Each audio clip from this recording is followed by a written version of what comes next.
Welcome to the Memorizing Pharmacology podcast. I'm Tony Guerra, pharmacist and author of the Memorizing Pharmacology book series, bringing you mnemonics, cases, and advice for succeeding in pharmacology.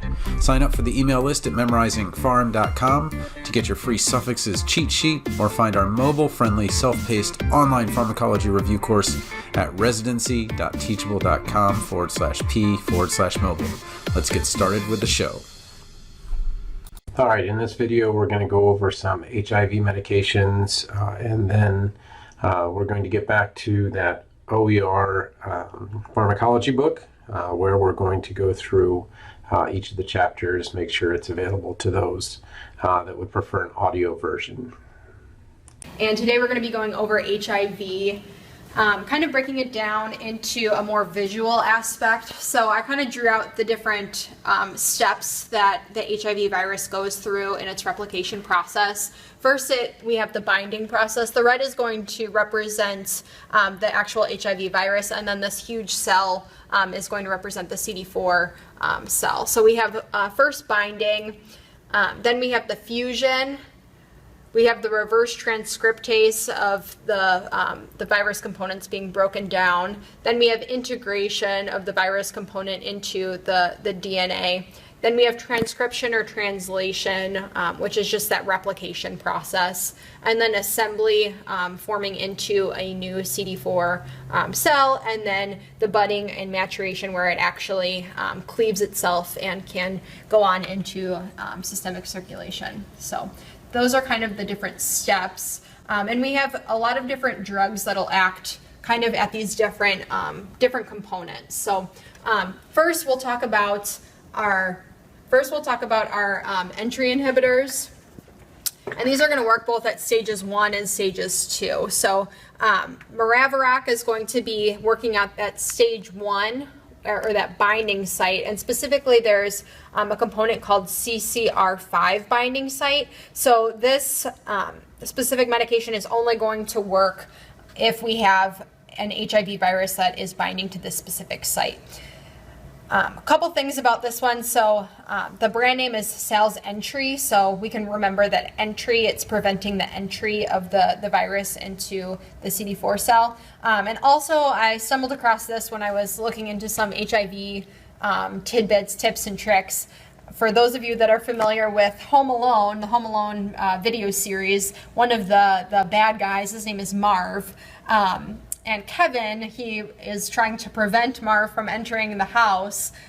So that can be another way to help remember Maraviroc from preventing the entry into the cell. This does have a black box warning for hepatotoxicity. So our entry inhibitors themselves are not going to be used or not going to be recommended for our treatment naive patients.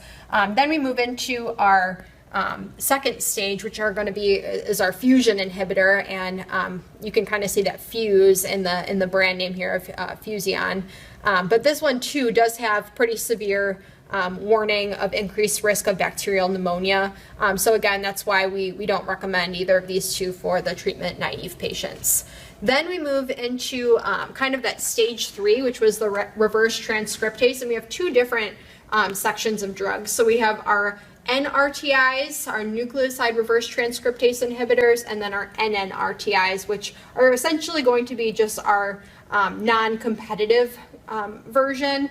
And these are going to have some more severe side effects, specifically that SJS, or that Stevens-Johnson syndrome. And so these are why we wouldn't recommend these as first line either. But going back to our NRTIs, we have a couple different ones here. We have tenofovir, or Vired, emtricitabine, Emtriva, lamivudine, Epivir, and then we have abacavir, Xiagen, stavudine, Xerit, and zidovudine, retrovir. And then just a couple things that I wanted to point out with these different ones. So all of these are going to need renal adjustments except for our abacavir. So this one is mainly hepatically metabolized, so when you think of our NRTIs, we're going to think renal adjustments. Also, the class of NRTIs are known to cause lactic acidosis.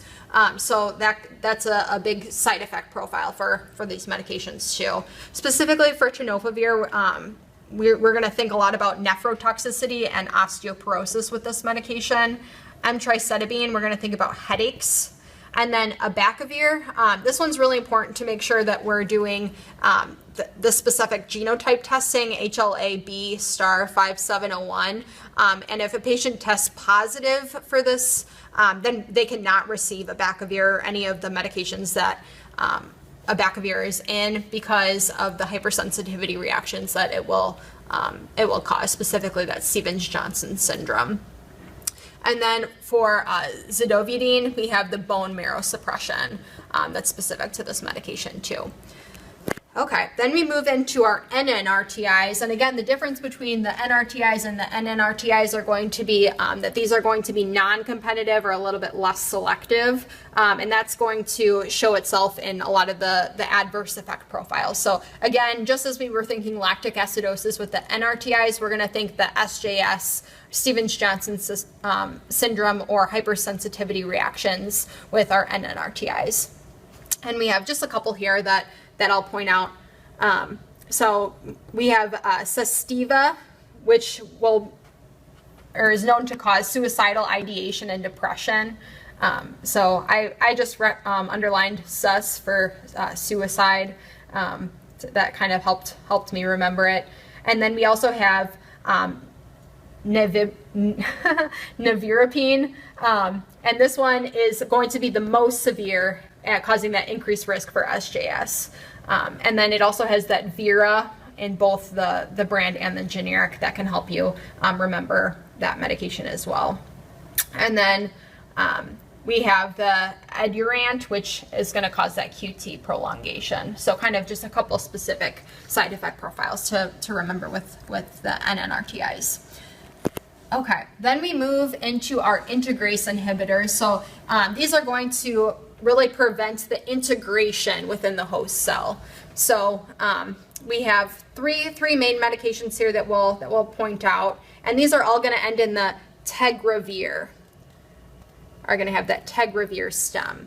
So the first one here, dolutegravir, we have an increase in serum creatinine, but it's not going to affect our GFR. So that's going to be something that's specific to this medication.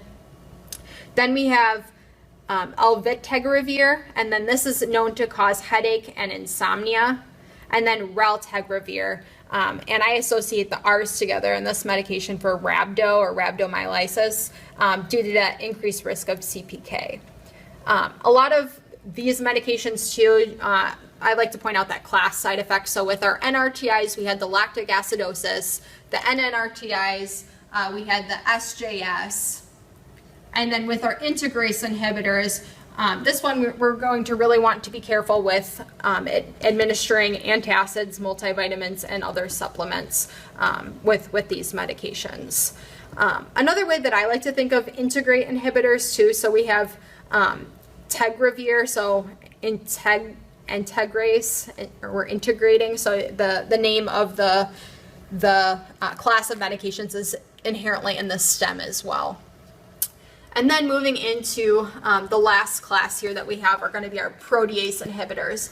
And protease is an enzyme that's going to work to cleave the new cell from the parent cell. So by inhibiting the protease, we are inhibiting the ability of the new infected cell to leave that parent cell. So couple medications here, and they're all going to have that stem, the navir, ending in a lot of these.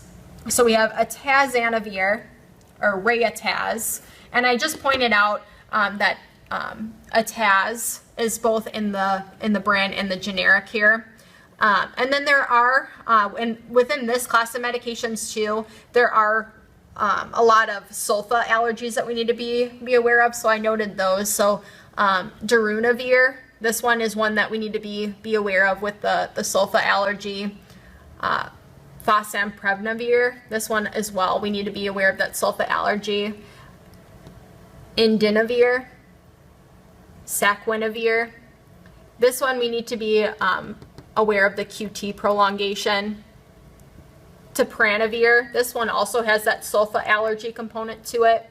And also it has intracranial hemorrhage associated with as an adverse effect. So that's something that we need to monitor as well. And then all of these medications are going to be boosted with something called ritonavir. And this essentially is just going to help the medications work a little bit better. And that's all of the medications listed except for nalfinavir. So the brand name for this is Viracept. So I thought except the boost. So we don't need that boost with this. And something that I kind of thought of too that helped me remember the metabolic abnormalities of hyperlipidemia and hyperglycemia associated with the protease inhibitor class. So I came up with, bear with me, I'm going to sing this out. Na na na na na na na na na na na hey hey. So the nas in the in the different endings here, and then hey hey for hyperlipidemia and hyperglycemia. So if that helps you, like it helps me, that could be a different way to remember that. And then we have kind of the role in therapy of putting all of these medications together. So it's really important when we're talking about HIV that we do not want to use monotherapy. HIV is a very resistant infection, so we're actually going to want to use at least 3 different medications in order to treat HIV. Specifically, as I mentioned earlier, we're not going to use the NNRTIs or our entry inhibitors, so specifically the Maraviroc or the Fusion, due to the side effect profiles. So we're going to look at having 2 of our NRTIs and then adding either 1 of the integrase inhibitors or 1 of the protease inhibitors with that ritonavir boost. And again, that's all of them except the Viracept, because that's except the boost. And then I broke down into this specific video. We're not going to talk about all of the different combinations of the medications, just because there are so many different complex combinations. So this specific video will just hone in on the 1 tablet a day combination that we can have. So we have 6 different ones here that we'll go into, and all of them are going to have tenofovir and emtricitabine as components, except for this last one, Triumec, which has abacavir, lamivudine, and dolutegravir. So abacavir and lamivudine are both NRTIs, and then dolutegravir, this is going to be our integrase inhibitor because it has that gravir ending, or tegravir ending. So then I wanted to point out too, for our tenofovirs, we have 2 different types. We have our DF and our AF. Essentially, the AF just means that it's going to be a little bit better on our kidneys. So these numbers that I have associated below all of the different medications are going to be associated with creatinine clearance. So any creatinine clearance that's below these numbers, these medications are going to be contraindicated for those individuals. So anyone that ends in the DF is going to be a little bit higher. Specifically, Atripla and Complera are going to be 50. And then that Triumec, while it doesn't have tenofovir in it, is also going to be 50. But then the tenofovir medications, the Genvoya and the Odefsey, are both the AF component, and those are going to go all the way down to 30. So we can use these in individuals that have a little bit worse renal function. And then Stribild, this one's a little bit different. It does contain that DF component, so again, it's not going to be used in individuals that have some more severe kidney function, but I like to associate the S's together. So S for Stribild associates with S for 70, is how I remember that.